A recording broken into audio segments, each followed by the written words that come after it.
Halo semua teman-teman, kembali lagi ya. Kita lanjut ke topik yang namanya string manipulations. Ya, kalau mungkin sebelumnya topik-topik kita itu melakukan kalkulasi aritmetik, matematika, printf, scanf.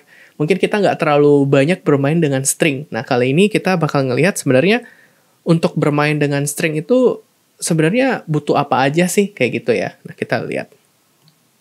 Nah di sini bakal saya bawakan pengertian contoh dari string, karakter versus string, sama string manipulation itu sendiri. Ya.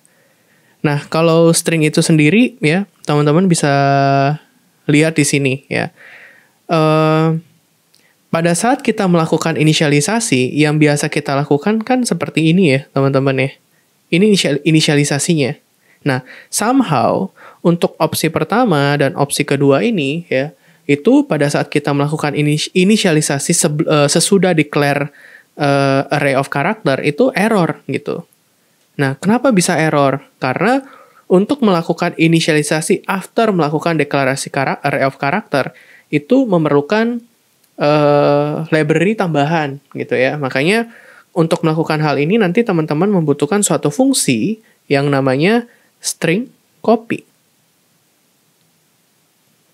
Ya, ini adalah fungsi. Ya. Masih ingat ya kalau printf kan sebuah fungsi, scanf itu sebuah fungsi yang dimana fungsi pada saat kita pengen menggunakan fungsi itu harus ada library yang di-include. Ya, kalau printf scanf kan hanya menggunakan include std io.h standar input output. Sedangkan kalau untuk string copy itu kita memerlukan include string .h. Ini yang kita perlukan nantinya, ya. Nah, kemudian kita lanjut ya. Nah, mungkin yang menjadi pertanyaan lagi nih, loh kok ini di dalam C kan tipenya itu karakter, kok nggak ada yang namanya string gitu ya?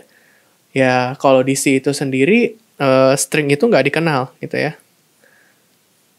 Nggak ada string yang tipe datanya string gitu ya, di C nggak ada ya.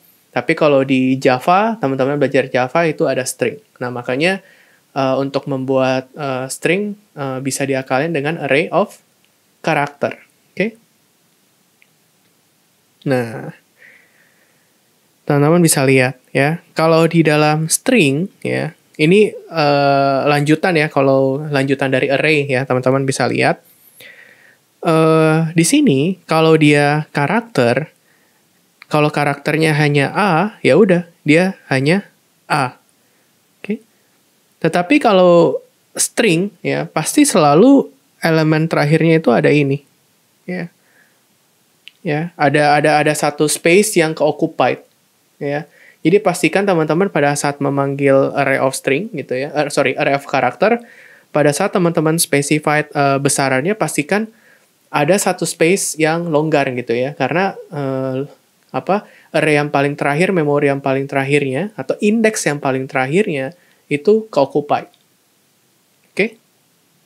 Kira-kira gambarannya seperti demikian ya, perbedaan dari karakter maupun string. Nah, ini ya pastikan semuanya itu menggunakan string.h ya.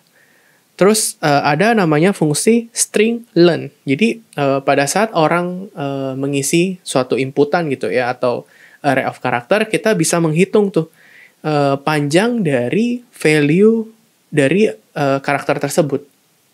Sebelumnya kan kita nggak pernah lakukan kan. Nah pada saat kita memanggil string len, akan di-return nilai dari panjang dari string tersebut, yaitu kegunaan dari string len. Nah ini string copy yang digunakan untuk hal ini, ya, untuk bisa membuatkan hal ini. Oke, jadi kita bisa strcpy, oke, terus name Amir. Nah, seperti ini ya, kalau pengen inisialisasi ya, kalau Amir pengen di copy ke dalam name. Ya, jadi nggak bisa name sama dengan Amir langsung. Dia bukan integer. Kalau integer bisa ya. Integer, floating, double, dan lain-lain gitu bisa. Tapi kalau khusus untuk string, kita memerlukan string copy. Oke. Nah, terus ada string cat atau string concat. Jadi, value yang ada di S1 dan S2 itu bisa di-concat, bisa digabung. Ya. Terus ada juga string compare. Ya, ini kayak melakukan selections. Ya. Kita pengen melakukan selections apakah ya nilai S1 itu sama dengan nilai S2. Kalau dia sama, dia bakal nge-return nilai 0. Ya. Dan lain-lain. Jadi untuk string manipulations ini nantinya di hands-on codingnya kita bakal coba 4 fungsi ini. Oke.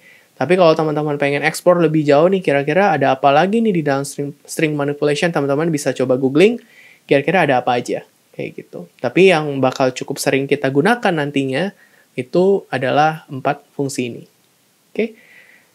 Kira-kira seperti itu, teman-teman. Oh, sudah selesai ya. Jadi sangat singkat.